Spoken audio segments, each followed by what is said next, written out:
ఈ గీత బార్డర్ మనం గీసింది కాదు, మనం రక్తంతో నిలబెట్టిందే.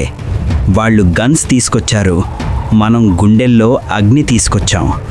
నా ఊపిరి ఆగినా పర్వాలేదు, కానీ నా త్రివర్ణ పతాకం ఎప్పుడూ రెపరెపలాడుతూనే ఉండాలి.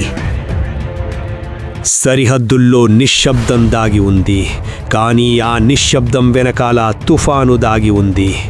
మన మీదకు వాళ్ళు రావాలంటే ధైర్యం కావాలి, సహనం కావాలి, కానీ మన ముందుకు నిలబడాలంటే ప్రాణం పెట్టాలి. వాళ్ళ సైన్యం సంఖ్యలో ఎక్కువ కావచ్చేమో, కానీ మనలో ఉన్నది సంఖ్య కాదు, సింహం లాంటి ధైర్యం. అదే మన భారత్లో దాగి ఉన్న ధైర్యం. మనలో ఒకరు కింద పడిపోయాడు, కానీ అతని త్యాగం 1000 మందిని లేపింది.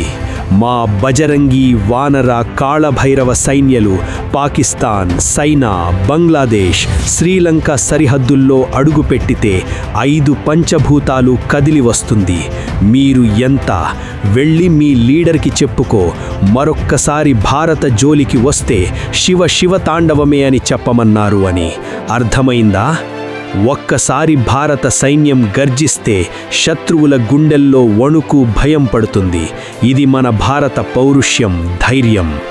ఈ భారతమాత జెండా ఎగిరేది గాలి వల్ల కాదు, దాని వెనక దాగి ఉన్న త్యాగాల వల్ల. భారత సైన్యం యుద్ధం కోసం పోరాడదు, 140 కోట్ల భారతదేశ ప్రజల కోసం పోరాడుతుంది. నా దేశం బాగుండాలి, నా ప్రజలు బాగుండాలి, అదే నా సంకల్పం. ఎప్పుడూ నా సువర్ణ పతాకం రెపరెపలాడుతూనే ఉండాలి. జై శ్రీరామ్, జై హనుమాన్.